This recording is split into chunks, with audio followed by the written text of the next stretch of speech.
உலகக்கோப்பை T20 cricket தொடரில் அகமதாபாத்தில் நேற்று நடைபெற்ற இறுதிப் போட்டியில் நியூசிலாந்தை 96 ரன்கள் வித்தியாசத்தில் வீழ்த்தி இந்திய அணி 3வது முறையாக உலகக்கோப்பையை வென்றுள்ளது.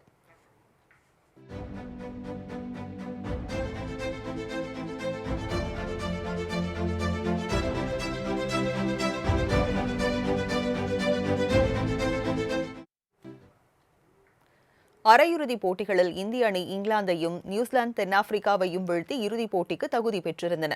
இந்நிலையில் இறுதிப் போட்டி நேற்று அகமதாபாத் நரேந்திர மோடி மைதானத்தில் இரவு 7 மணிக்கு தொடங்கியது. டாஸ் வென்ற நியூசிலாந்து அணியின் கேப்டன் மிச்சல் சாண்ட்னர் பவுலிங்கை தேர்வு செய்தார். இதையடுத்து தொடக்க வீரர்களாக களம் இறங்கிய சஞ்சு சாம்சன் மற்றும் அபிஷேக் சர்மா நியூசிலாந்து அணியின் பவுலிங்கை வெளுத்து வாங்கினர். இருவரும் முதல் விக்கெட்டிற்கு 98 ரன்கள் பார்ட்னர்ஷிப் அமைத்த நிலையில் அபிஷேக் சர்மா 52 ரன்கள் எடுத்து ஆட்டமிழந்தார். பின்னர் இணைந்த இஷான் கிஷன், சாம்சன் இடை ரன் ரேட் சிறிதும் குறையாமல் பார்த்துக் கொண்டனர். சதமடிப்பார் என்று எதிர்பார்க்கப்பட்ட சஞ்சு சாம்சன் 46 பந்துகளில் 8 சிக்சர், 5 பவுண்டரியுடன் 89 ரன்கள் எடுத்து ஆட்டமிழந்தார். அவரைத் தொடர்ந்து இஷான் கிஷன் 54 ரன்களும், ஹர்திக் பாண்டியா 18 ரன்களும் எடுத்து வெளியேறினர். கடைசி ஓவர்களில் அதிரடியாக ரன்கள் குவித்த சிவம் துபே 8 பந்துகளில் 26 ரன்கள் எடுத்தார். 20 ஓவர்கள் முடிவில் இந்திய அணி 5 விக்கெட் இழப்பிற்கு 255 ரன்கள் குவித்தது. இதையடுத்து 256 ரன்கள் எடுத்தால் வெற்றி என்ற கடினமான இலக்கை நோக்கி நியூசிலாந்து அணியின் பேட்ஸ்மேன்கள் விளையாடினர். இந்திய அணியின் துல்லியமான பவுலிங்கிற்கு முன்னால் நியூசிலாந்து பேட்ஸ்மேன்கள் அடுத்தடுத்து விக்கெட்டுகளை இழந்தனர்.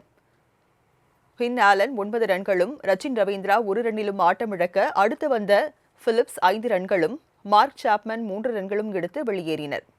தொடக்க வீரர் டிம் சைபர்ட் மற்றும் அரை சதம் கடந்து அணிக்கு நம்பிக்கை அளித்தார். 52 ரன்கள் எடுத்திருந்த அவரை வருண் சக்கரவர்த்தி வெளியேற்றினார். மிச்சல் 17 ரன்களும், ஜேம்ஸ் நிஷம் 8 ரன்களும் எடுத்து ஆட்டமிழந்தனர். கேப்டன் மிச்சல் சாண்ட்னர் 35 பந்துகளில் 43 ரன்கள் எடுத்து பும்ரா வேகத்தில் வெளியேறினார். இதையடுத்து நியூசிலாந்து அணி 19 ஓவர்களில் அனைத்து விக்கெட்டுகளையும் இழந்து 159 ரன்கள் மட்டுமே எடுத்து 96 ரன்கள் வித்தியாசத்தில் தோல்வியடைந்தது. இதன் மூலம் நடப்பு சாம்பியனான இந்திய அணி தொடர்ந்து 2வது முறையாகவும் மொத்தமாக 3 முறையும் டி20 உலகக்கோப்பையை கைப்பற்றி சாதனை படைத்தது. மேலும் போட்டியை நடத்தும் நாடு முதல் முறையாக கோப்பையை வென்றுள்ளதும் இதுவே முதல் முறை என்பது குறிப்பிடத்தக்கது. தொடரில் கடைசியாக களமிறங்கி அசத்திய சஞ்சு சாம்சன் தொடர் நாயகனாகவும், இறுதிப் போட்டியில் அசத்தலாக பந்து வீசிய ஜஸ்பிரீத் பும்ரா ஆட்ட நாயகனாகவும் தேர்வு செய்யப்பட்டனர்.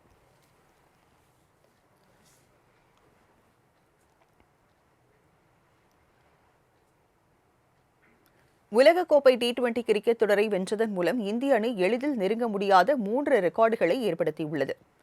டி20 உலகக்கோப்பை இறுதிப் போட்டியில் நியூசிலாந்தை வீழ்த்தி இந்திய அணி சாம்பியன் ஆனதன் மூலம் 3 முக்கிய சாதனைகளையும் ஏற்படுத்தியுள்ளது. மேலும் டி20 உலகக்கோப்பையை 3 முறை வென்ற முதல் அணி என்ற சாதனையை இந்தியா ஏற்படுத்தியுள்ளது. அடுத்ததாக தொடர்ந்து 2வது முறையாக டி20 உலகக்கோப்பையை கைப்பற்றிய அணி, அதாவது கோப்பையை தக்க வைத்துக் கொண்ட முதல் அணி என்ற ரெக்கார்டும் ஏற்படுத்தப்பட்டுள்ளது. மேலும் போட்டியை நடத்தி உலகக்கோப்பை டி20 தொடரை எந்த நாடும் இதுவரை வெல்லாத சூழலில் அதனை இந்திய அணி படைத்துள்ளது குறிப்பிடத்தக்கது.